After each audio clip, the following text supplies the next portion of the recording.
Hola familia, bienvenidos a La Salud a Toda Costa.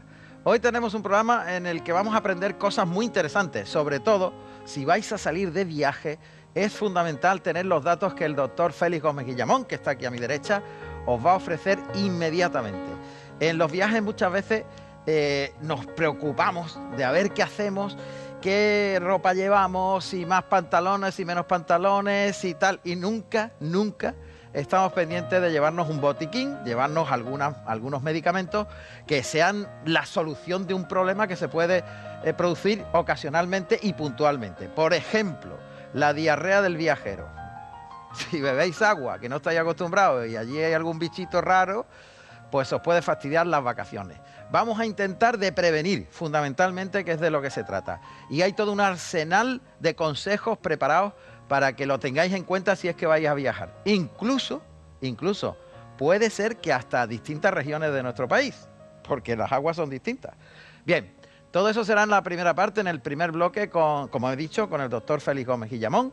Y posteriormente vamos a introducirnos dentro del mundo del deporte. La pisada. ¿Cómo se puede colocar el pie para que no haya un problema en la espalda? Todo eso nos lo contará Alejandro Castillo, que es el podólogo de Clínicas Rincón. Viene acompañado del doctor Escalona, que nos va a hablar de la medicina deportiva y de la prevención de las lesiones en rodilla. Algo muy frecuente, muy habitual, algo que pasa con las personas que comienzan a hacer deportes que pueden ser traumáticos y que en cuanto a la repetición, por ejemplo, si alguien sale a correr y tiene las rodillas fastidiadas, tanto trauma, tanto golpe, según el terreno, pues puede ocasionarnos un problema, ¿De acuerdo? Así que todo eso lo vamos a estudiar fundamentalmente para la prevención, pero también cuando ya tenemos la patología instaurada, tenemos la lesión, hay que saber cómo solucionarla y cómo acudir. Todo eso va a ser en La Salud a Toda Costa, además de nuestras píldoras, informaciones, nuestros consejos de salud desde el punto de vista natural, todo eso, un batiburrillo fantástico que vamos a disfrutar a partir de este momento aquí en 101 Televisión, en La Salud a Toda Costa.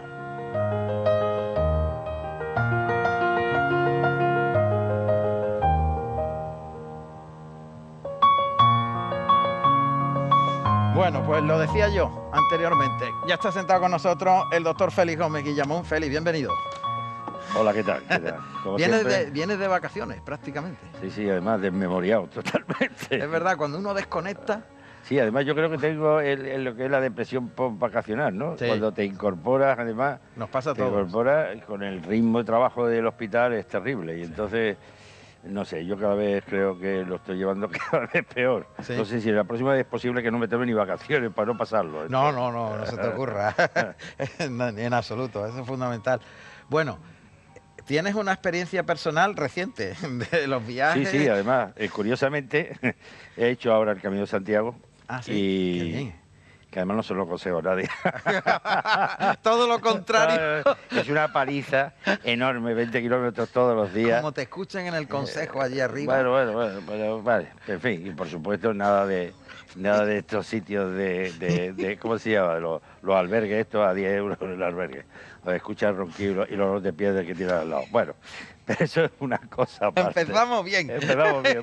Bueno, empezamos con la prevención. Pero escúchame, fíjate que yo preparo un botiquín de viaje espectacular, y además todo tipo de enfermedades que no existen, yo creo que están por descubrir todavía, y resulta que cuando me voy y me encuentro en Santiago de Compostela, el botiquín me lo deja en la casa. Ah, estupendo, eso es lo mejor que puedo hacer. Entonces tuve que comprar una medicina allí, pero bueno, al final todo salió muy bien. Bien. Bueno, con esa experiencia fantástica, sobre todo la de haberte olvidado el botiquín, sí, increíble. Que será lo primero, por favor, no olvidaros el botiquín, si lo vamos a preparar aquí. Eso es lo más importante, lo primero que hay que meter en la maleta es el botiquín. Exactamente. Sí, sobre todo porque te das, sobre todo cuando viajas a un país extranjero, ¿no? Sí. Es decir, suponte que coges una angina, ¿no? Y te coge en África, como me ha cogido a mí, por ejemplo, Mira, ahí tiene en Tanzania, el Camino de Santiago. ¿Has visto mucho ese simbolito? Sí, bueno, ese simbolito lo ves constantemente. Cada 200 metros, o 300 metros aparece, pues estuvimos contando los metros que daban. Unos miles. Sí, entonces. miles, porque además, como siempre, hay una chapa abajo en el simbolito este que te dice los kilómetros que te quedan para Santiago. ¿Ah, sí? Y no hay ninguna chapa, claro, la gente se lo lleva, porque como no se lo lleva Se de lo llevan recuerdo. De claro. recuerdo, bien. Bueno, y ahora hay otro, y ya seguimos con lo nuestro, hay otra picaresca muy fuerte, y es que hay un pueblo donde está la señal que indica continúe por aquí, ¿no? Y ahora la quitan por la noche y la ponen continúe por aquí, como en los dibujos animados. Y entonces te lleva a otro pueblo para que allí comas y tal. Sí, bueno, la gente, los comerciantes. Sí, es curioso porque había muchas veces dos señales. Una que era normal y otra una que se llama la complementaria. Claro, la complementaria daba la vuelta, pasabas por Suecia, Noruega, Francia y volvía por esa zona. Claro, era increíble porque además cuando cogíamos, muchas veces que coincidíamos con uno que iba andando a nuestro lado, cogía la complementaria y que iba mucho más deprisa que nosotros y después venía por detrás, porque le adelantábamos muchísimo por el sitio normal, ¿no? Bueno, pues una vez contadas algunas peripecias fantásticas del Camino de Santiago, vamos con el botequín, porque ya hay una imagen ahí que nos señala los elementos fundamentales. Bueno, primero, ¿cuándo y para qué viajes hay que preparar un botiquín de forma, digamos, absolutamente necesaria y que no se debe olvidar nunca? Evidentemente, hombre, si estás dentro de Europa siempre tienes la facilidad de encontrar una farmacia en un país de estos con cualquier otro fármaco. Muchas veces el problema que existe es que tú no sabes qué pedir en farmacia y sobre todo que te piden recetas, ¿no? Evidentemente. Claro, y si no, no hay... Entonces lo ideal es llevar siempre, ya sea en Europa o fuera de Europa, tu botiquín básico, que cubra por lo menos las necesidades básicas de si algo te pasa algo en un momento. Bien. Y bueno, yo por ejemplo, a mi hijo que se fue a Canadá le preparé un botiquín y te voy a decir lo que yo le preparé. Bien. Lo básico, pues empecé con un analgésico, normalmente un par de analgésicos, puede ser el ibuprofeno y el paracetamol, ¿no? Ya, para combinar por si acaso. Para el dolor y para la fiebre, ¿no? Eso es. Como tú bien sabes, el paracetamol no tiene efecto antiinflamatorio, pero sí que tiene un buen efecto antipirético, es decir, baja la fiebre. Y yo recomiendo siempre que para el dolor y para la inflamación se utilice siempre el ibuprofeno, que tiene un efecto mucho más potente. Correcto. Lo que pasa que además el paracetamol, y hago un inciso, se está abusando muchísimo y no sé si sabrás, y si no lo decimos aquí, es que es hepatotóxico, produce hepatitis. Ya me parece que lo comentamos a lo mejor, ¿no? Sí. Y es que la gente... Cuando se abusa. Cuando se abusa, a partir de los 4 gramos de paracetamol. Bueno, en segundo lugar, yo siempre lo que pongo, aparte de eso, es un antibiótico. Un antibiótico amoxicilina, que va bien para todo, y añado un levofloxacino, una quinolona, que cubre, pues, en principio, todo el espectro de infecciones de todo tipo. Ya. Bien, en tercer lugar, incluyo, pues, por ejemplo, para el colmo de las diarreas, lo que habíamos dicho... Eso nos vamos a centrar ahora un poquito más tarde, bueno, como, digamos, el elemento básico de lo que se suele producir más frecuentemente. Efectivamente. La diarrea, el tratamiento es hidratación, porque el peligro de una diarrea, más que nada, salvo que sea una diarrea hemorrágica o inflamatoria importante, es que te deshidrate. Entonces lo importante es dejar de comer en ese momento, dejar reposar el intestino unas horas y sobre todo hidratante muy bien. Con sales que ahora diré yo, pues una fórmula magistral que hay para hacer en el punto que está en el mundo, de hacer una solución para que puedas deshidratarte. Evidentemente, aquí los grandes perdedores o los grandes problemas son los niños y los ancianos, que son los que controlan peor el tema de la hidratación, ¿no? Por parte del riñón, ¿no? Luego daremos alguna clave porque también está ahí, digamos, el contenido social de la enfermedad. Y el contenido social es que un señor invierte un dineral en su viaje, está ilusionado durante muchos meses con disfrutar de ese viaje, desconectar, y llega allí y viene la diarrea del viajero y tienes que estar en cama medio viaje, ¿no? Sí, efectivamente. A ver si hay alguna clave que podamos acortar. Sí, ahora vamos a decir medidas preventivas fundamentales que son las que se dan generalmente. Eso es. En principio, Félix, hemos comentado unas medidas generales de fármacos generales que hay que llevarse. Efectivamente. Eso que tú has descrito. Tenemos una guía del botiquín un poquito más exhaustiva que me gustaría que comentara. Esto. Tú lo vas comentando sobre la marcha, y vamos viendo. Uy, cuidado. Cuidado que... Vente para acá. Mira, a ver, empezamos por aquí y lo vamos comentando los 10 consejos sobre el botiquín de viaje, porque fundamentalmente hemos dado los fármacos. Pero aquí hay algunas otras medidas que podemos... Bueno, mira, yo utilizo normalmente... ¿Ponte mirando aquí así? Sí. Aquí el pinganillo. Bueno, yo utilizo normalmente una caja de esas con un tupper, ¿no? Lo que se llama un tupper. Yo no utilizo una caja de estas. Porque ocupa mucho espacio. Porque ocupa mucho espacio. Y lo normal, lo ideal es siempre dividir el botiquín en dos partes. A ver. Una con los fármacos imprescindibles, que en un momento de determinado, un analgésico, pastillas que esté tomando, por ejemplo, para la tensión, o un diabético, que se las debes llevar siempre en el equipaje de mano tuya, porque en un momento determinado se te pierde el equipaje y entonces te has quedado en eso y entonces tienes un follón. Y la otra parte debes de llevarla en la maleta, incluso hacer una segunda división y de llevarlo en media medicación en una maleta y en otra medicación en la otra maleta por si se pierde el equipaje. Para diversificar. Y por lo menos tener. Siempre, eso pasa un poco como en el dinero. Yo siempre digo, cuando se viaja con dinero, no debes llevar siempre el dinero encima, lo debes de repartir, salvo que haya al lado algún chorizo, entonces no. Pero en principio lo debes de repartir por si te roban, lo pierdes parte del dinero, no todo el dinero. Y aquí pasa igual con los fármacos. El refrán de la abuela, no pongas todos los huevos en el mismo cesto. El mismo, efectivamente. Bien. Entonces, que sea resistente. Yo utilizo siempre un tupper de plástico y además lo rodeo con una cinta, de goma, para que no se abra en el camino, ¿no? Normalmente deben de ponerse siempre, que se lleven encima las medicinas en un viaje, deben ponerse en sitios secos y frescos, nunca en húmedos, porque si no la medicina se estropea, ¿no? Bien. El segundo, guárdalo en un lugar fresco y seco. Bueno, lo que estábamos diciendo. Cuando lo llevas en la mochila o lo llevas en una maleta, debes de llevarla siempre... nunca ni arriba ni abajo, porque son las zonas más sensibles, es decir, pues si se moja o tiene algún tipo de golpea, siempre llevarlo siempre en medio de la ropa, en un lateral para que sufran lo menos posible, ¿no? Bueno, estamos al anterior. Sí, vemos lo anterior. Sí, esta es una imagen. Bueno, ahora hablamos de temas, por supuesto hay que llevar gasa, hay que llevar unas tijeras y una jeringa. Bien. Guardar los medicamentos en su envase original y con su prospecto. Sí, efectivamente. Bueno, yo soy médico. En un país te pueden decir estas pastillas que son. Claro, efectivamente. Y es muy importante también, si llevas una medicación sensible, de algún tipo de fármaco, que puedas llevar algún control por parte de la aduana, lleves un certificado médico de tu médico de cabecera en la que se dice específicamente, si es posible en inglés, que es la lengua universal, por qué estás tomando esa medicación. Y llevar además las recetas que hagan constar y que vea el aduanero, el señor de la inspección de la aduana, que tú efectivamente estás tomando esa medicación. Y puede suceder, claro que puede suceder, y de hecho doy fe que sucede. Pues ya está. Entonces, guardar los medicamentos en envase original y sus prospectos. El prospecto es muy importante. Yo como médico no tengo ningún problema, pero tú normalmente conocemos los medicamentos por el nombre genérico, por el nombre, dice Clamoxil. Pero claro, tú llevas Clamoxil y vas a Pakistán y dices, mire usted Clamoxil, ¿y eso qué es, no? Claro. Tienes que saber que es amoxicilina y entonces es importante que lo lleves.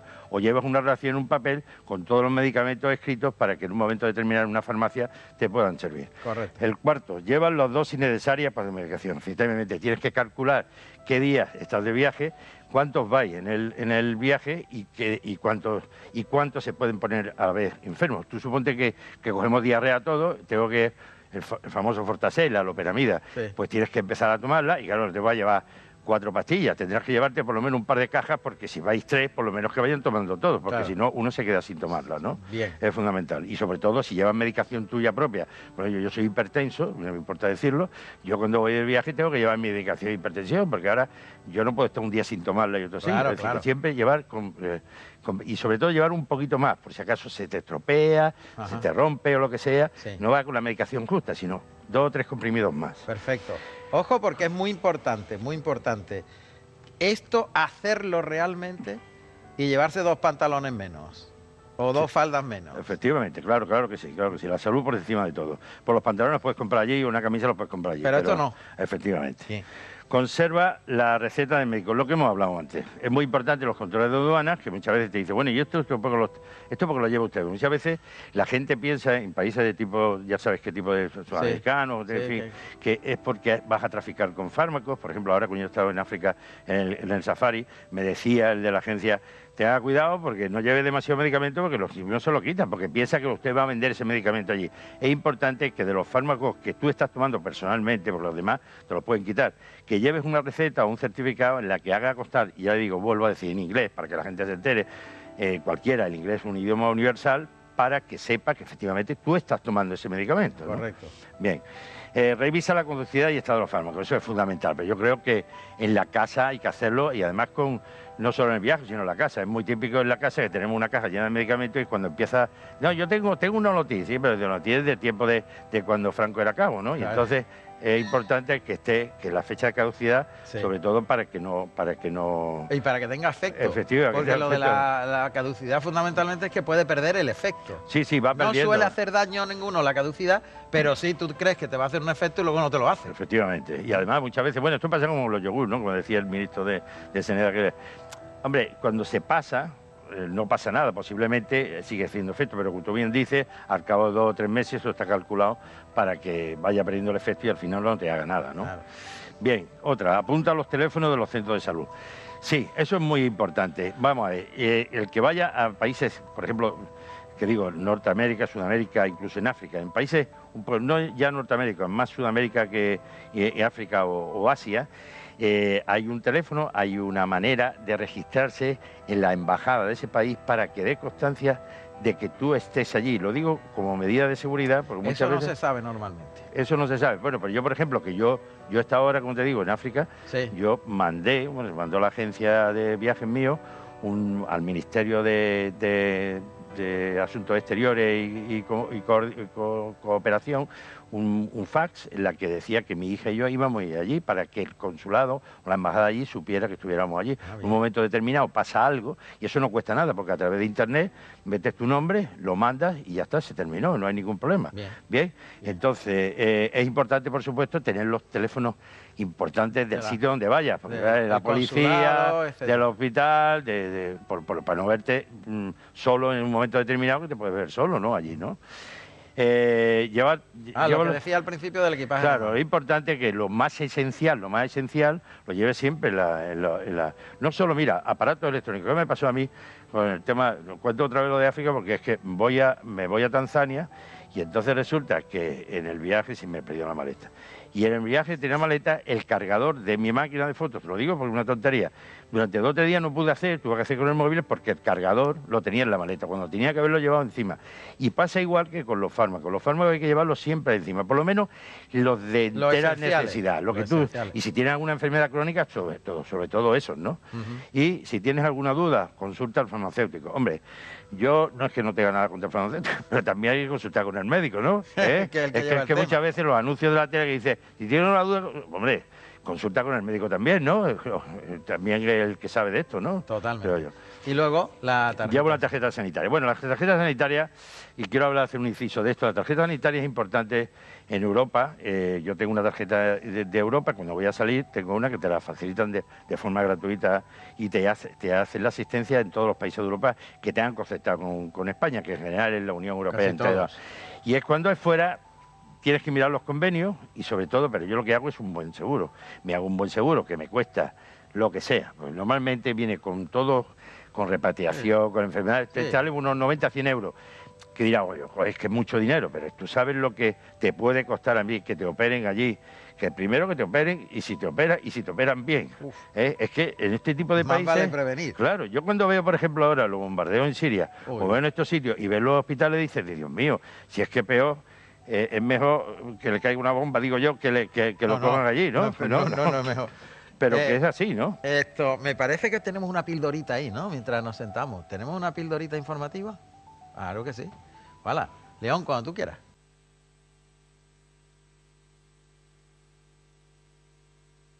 Que estamos tocando y de esa prevención que hemos visto en las imágenes explicada muy bien por el doctor Félix Gómez Guillamón al respecto del botiquín necesario y fundamental.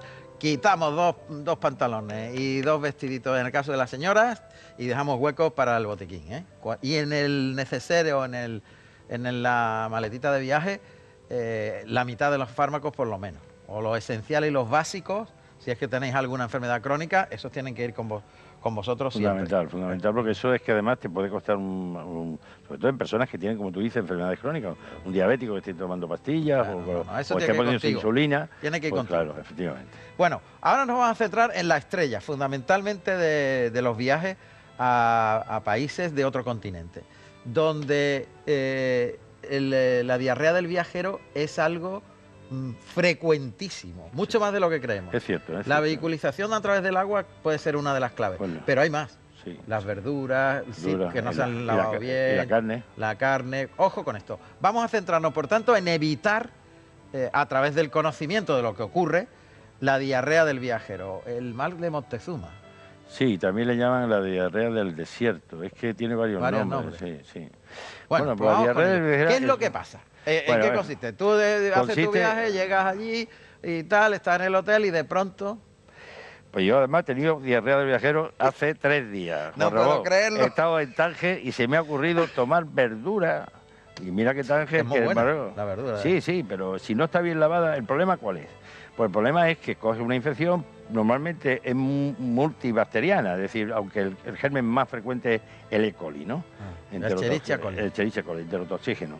Bien, ¿por qué se contrae este tipo de enfermedad? Pues se contrae cuando ingieres o bebes algún tipo de alimento que esté contaminado con este tipo de germen. Entonces, ¿dónde está el peligro? El peligro está, por ejemplo, en el agua que no esté embotellada, que es fundamental que la tomes con agua embotellada, por supuesto, en los cubitos de hielo, cosas que muchas veces se hace con agua que está contaminada. Claro, entonces lo tomas. De hielo. Y eso es, fíjate, que parece una tontería, te ponen una bebida y te dice, pides una Coca-Cola. Pero claro, pides Coca-Cola con los cubitos de agua contaminada y la Coca-Cola está limpia, pero los cubitos están contaminados. Claro. ¿El agua del café? Por supuesto, una cosa muy curiosa, nunca lavarse con agua del grifo los dientes. Claro. Porque contraes a través de ahí. Claro. Es una tontería que te parecerá, y lo que acostumbramos normalmente es a limpiar los dientes con agua del grifo. Claro. Pues tiene que ser con agua de botella. Yo me acuerdo además, bueno, te lo digo en agua, porque me acuerdo cuando estuve, hace muchos años estuve en la India, que iba un amigo y yo, que íbamos a la India, íbamos con un puñado de pajitas en la mano. ¿Por qué? Y tú no vieras, de hecho tenemos una foto que íbamos por la calle con un puñado de pajitas en la mano, me parecíamos dos tontos llevando pajitas, y era porque cada vez que nos daban algo de beber, bebíamos con la pajita, no poníamos ni los labios encima del cristal. El vaso. En China, me parece que te lo comenté, vendían agua de marca del grifo y le ponen el sello de la marca, es decir, que es increíble. De todas maneras, en general, el agua que esté caliente o el agua embotellada, nunca, y el agua gaseosa no suele estar sobre todo es muy importante que te la abran delante tuya, porque te pueden abrir la botella y traer la botella descorchada, o quizá con la chapa, pero tú no sabes si el contenido es el original o es que te lo han rellenado. Yeah. Es que también pasa. Sí, pasa y muy frecuentemente. Bien. Otra cosa que hay que tener mucho cuidado es con el timo de los alimentos. Los alimentos, por ejemplo, todo lo que sea verduras y frutas que no estén peladas no se deben de tomar, sobre todo las que no están. Ahora, las frutas, si tú coges una pera que no tiene la piel, que la tiene bien protegida, que no la tiene rota, porque hay que desechar siempre la fruta que esté picada o lo que sea. Y tú cortas la piel y te tomas el interior, no pasa nada, pero siempre y cuando tú lo limpies, si no, tu fruta con piel jamás. La verdura pasa igual, a todo lo que es hortalizas, verduras y tal. Y la carne, lo que contábamos, la carne cuando se deja mucha carne en estos países donde tú lo habrás visto, que ponen la carne colgada en la calle, y entonces tú te tomas ese tipo de carne, que incluso, aunque la cocine... Es parte de la cultura, no es que... Efectivamente, aunque la cocine, hay una parte que es cruda y está el germen y te contaminas con ese tipo de temas. ¿Y la clínica cuál es? Pues la clínica es la típica... ¿Qué es lo que pasa? Ya hemos ingerido el tema y ahora dentro del tubo digestivo, al cabo de las 48 o 72 horas se produce una proliferación de estos gérmenes. O sea, hay 48 horas de incubación. 48 horas, 72 horas, son de 2 a 3 días. De 2 a 3 días que incubas. Entonces empiezas con mal estado general, escalofríos, calambres, ganas de vomitar y empiezas ya con las heces que cada vez son más sueltas y de forma muy repetida. Eso es. Ahí dentro, en esa mucosa, es donde se produce la inflamación de la mucosa del intestino debido a que los gérmenes se han irritado o han eliminado su toxina, porque habíamos hablado tú sabes que hay dos tipos de diarrea, una es la inflamatoria y otra es la excretora. Cuando se irrita por parte de una toxina se produce un aumento de los líquidos en el interior del intestino y eso hace que la caca no sea consistente y al final termina haciendo... Muchas veces incluso con sangre, porque cuando hay una inflamación importante de la mucosa dentro del intestino... Eso es lo que estamos viendo, el interior del intestino y la mucosa. Se rompen los vasos y entonces se produce una diarrea con sangre. De todas maneras, la diarrea en general, en el 80% tiene una duración limitada. 5 o 6 días como mucho, pero una semana. Es el tiempo del viaje. Efectivamente, claro, te termina hecho, pero además una cosa que quería... Yo he visto amigos que han pasado verdadero calvario de llegar y al segundo o tercer día meterse en la cama Sí, sí, sí. concluir Además, la semana. es terrible, es terrible. Una cosa que quiero advertir a la gente en general es, no sé, el mejor tratamiento de una diarrea es las primeras horas dejar de comer alimentos y después una buena hidratación. Y no utilizar además alimentos que requieran mucho trabajo por parte del intestino. Estamos hablando de alimentos, cocina muy sofisticada o llena de grasa. Y eso que se hace la gente de tomar la pastilla, estamos hablando de la loperamida. Sí. Yo tampoco aconsejo demasiado. Yo, así como los antitoxígenos, tampoco lo aconsejo. Es decir, la tos es una manera que tiene el organismo de limpiar el pulmón de lo que le está irritando, y por eso tosemos, para echar la mucosidad y los gérmenes. Sí. En la diarrea hacemos lo mismo. El organismo lo que quiere es eliminar todo eso que está mal. El tema es que es lo que te impide disfrutar del viaje. Sí, sí, sobre todo el tema, claro, el tema lúdico. Pero bueno, y sobre todo lleva un espasmolítico para los retortijones, ¿no? Claro, Es lo claro. típico, ¿no? O sea, que eso hay que incluirlo dentro del botiquín que hablábamos. La famosa buscapina, ¿no? Sí, sí. Utilizar la buscapina para eso. Pero ya te digo, la diarrea del viajero tiene una evolución muy limitada, pero como tú bien dices, te estropea un viaje porque por culpa de esa diarrea te tiras toda la semana, que cada 2 por 3 tienes que ir al servicio, ¿no? Claro, con lo y cual eso no hay manera de hacer nada, es que no hay nada. Ni puedes salir del hotel No ni puedes nada, hacer de eso. nada. Entonces, sí hay que utilizar los fármacos para al menos paliar eso, porque Efectivamente. los fármacos en el tiempo toda esa sintomatología, ¿no? Hay una cosa que me estoy acordando ahora, que es tintura de opio. No sé si lo conocerás, no te voy a decir el nombre comercial, pero es tintura de opio que se vende en farmacia, y el opio lo que hace es que retarda es decir, cuando hay una diarrea hay un aumento del peristaltismo, del movimiento de los intestinos, Sí. y lo que hace la tintura de opio es bajar ese movimiento, de forma que la caga se hace más consistente. Ajá. Y quitar la diarrea, ¿no? Está bien, está bien. Bueno, llevamos un montón de datos seguidos, hay que hacer un poquito de descanso en el tema. Información publicitaria, seguimos en La Salud a toda costa. Venga.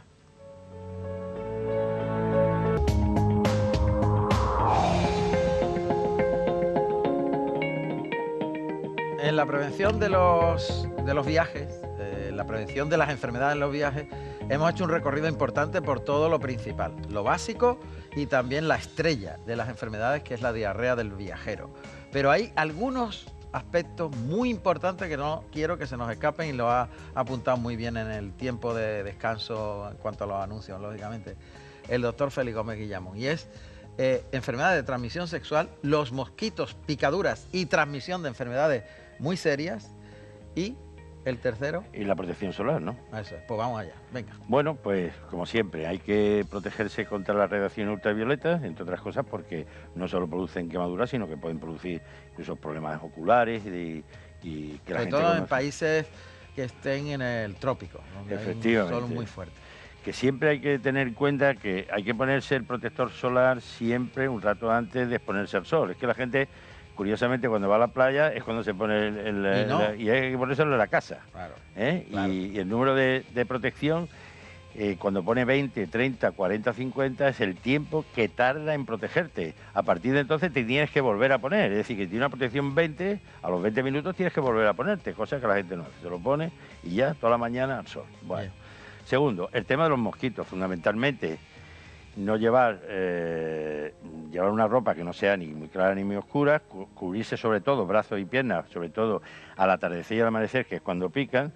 Por supuesto, el uso de mosquiteras, que es fundamental en las habitaciones, que suelen tener... Lo que pasa es que si no las hay, no las puedes inventar, Félix. Ya, pero... Yo, por ejemplo, he ido a países donde deberían tener mosquiteras y no las tienen. O sea, yo no tengo esa experiencia, pero bueno, en el caso de eso, lo que sí hay que llevar es un buen protector, un antirrepelente de mosquitos, que lleve el DEET, el famoso DEET, y sea sobre todo concentrado, que tenga un 30-40% del producto y echárselo constantemente, sobre todo en las zonas expuestas, en la cara y en todas las zonas, ¿no? Y los que roncan lo tienen más crudo. Bueno, sí, porque ya sabéis que a quien le pica es a los que eliminan más CO2, más dióxido de carbono, y son fundamentalmente los roncadores. Por eso me pican a mí y a mi hermano no. Sí, sí. Bueno, y después habíamos hablado eso también... de la sangre dulce, como que no. No, de sangre dulce nada. Esa sangre dulce tú tienes sangre muy dulce, por eso te pican para llevarse la sangre los que sudan más es muy importante por eso en esos sitios lavarse cosas de 20, ducharse, llevar la ropa además no sudada, porque eso atrae mucho a los mosquitos. No llevar cosas brillantes, que ya lo comentábamos también, es decir, porque los mosquitos se atraen hacia la zona, hacia las cosas brillantes, collares y todo esto. Eso es curioso. ¿Qué cosa? Sí, una cosa increíble. Y después habíamos hablado de protección de la enfermedad de transmisión sexual. Es fundamental. Ahí ese tema es muy serio.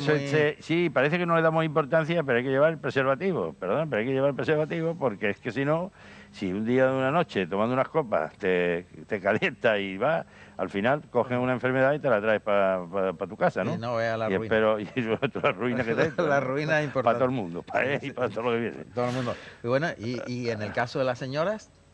Bueno, en el caso de la señora hay una serie de cremas que se pueden poner espermicidas para que no ¿Ejercen una acción de barrera? Sí. Lo que pasa es que no es tan importante como los anticonceptivos, ¿no? Claro. Pero hay, por ejemplo, unos dispositivos... Bueno, pero eso es para el embarazo, me refiero al contacto sexual. Bueno, el contacto sexual, evidentemente... el varón tiene que llevar preservativo. Si no, no hay relación. Exactamente. No hay relación y ya está, ¿no? Claro. Hay que exigir a esa persona que lleve su preservativo y ya está. Claro. Preservativo que además no esté caducado.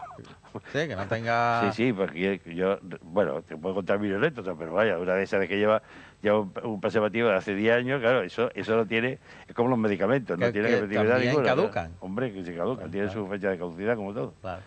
Bueno, pues el recorrido no ha podido ser más amplio, creo yo, en la prevención de enfermedades en un viaje. Y casi todo el mundo que viaja no suele hacerlo, todo lo que hemos contado aquí.